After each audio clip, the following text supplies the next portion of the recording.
What is the protocol that people can extrapolate from that? Or maybe I should just ask you, what is your protocol for when to eat and when to avoid food? Do you fast? Do you ever fast longer than 24 hours? What do you do? And what do you think is a good jumping off place if people want to explore this as a protocol? Well, if there's one thing I could say, I would say definitely try to skip a meal a day.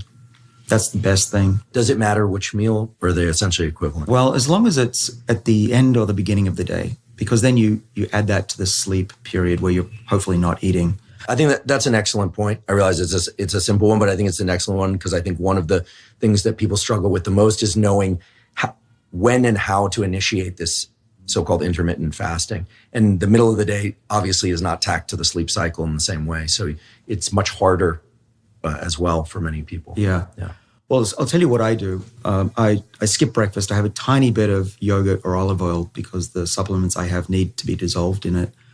And then I go throughout the whole day, as I'm doing right now here with this glass of water here.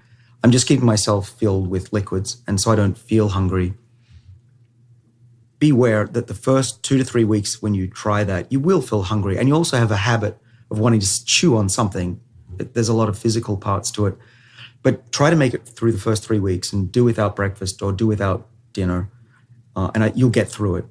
And I did that for most of my life, actually. Mainly because I wasn't hungry in the morning. Some people are very hungry in the morning, and they may want to consider skipping dinner instead. But I will go throughout the whole day.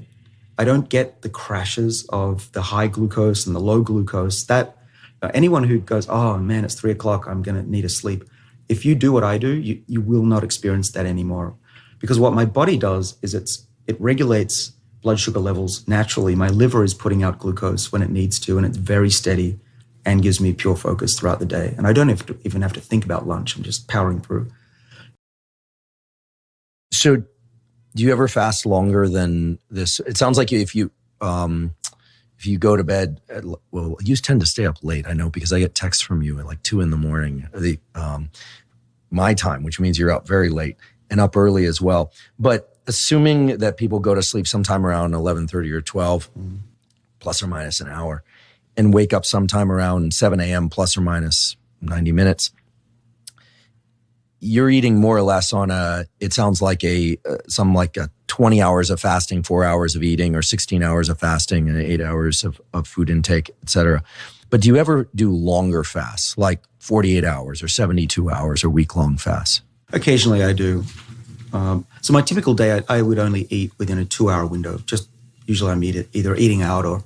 So you're 22 too. Yeah, but I love, And if you exercise, do you feel like then you just power through and maintain that fasted state? Absolutely. I can exercise, and now my body's so used to it, I don't feel like I need food after exercising. I used to. But have I gone longer? Yes, but not very often. I find it quite difficult to go more than 24 hours. But when I do it, maybe it's once a month, I'll go for 2 days. After 2, and actually even better if you go for 3 days without eating, it kicks in even greater longevity benefits. So there's a system called the autophagy system, which digests old and misfolded proteins in the body. And there's a natural cleansing that happens when you're hungry. Macroautophagy, its name is. But a good friend of mine, Anna Maria Cuervo at Albert Einstein College of Medicine, discovered a deep cleanse called the chaperone-mediated autophagy, which kicks in day 2, day 3, which really gets rid of the deep proteins. And what excites me is she just put out a big paper that said, if you trigger this process in an old mouse, it lives 35% longer. Wow. Yeah, so it's a big deal. If I could go longer, I would. But I just find that with my lifestyle, and I'm going always day, 110%, I need to eat at least once a day, unfortunately.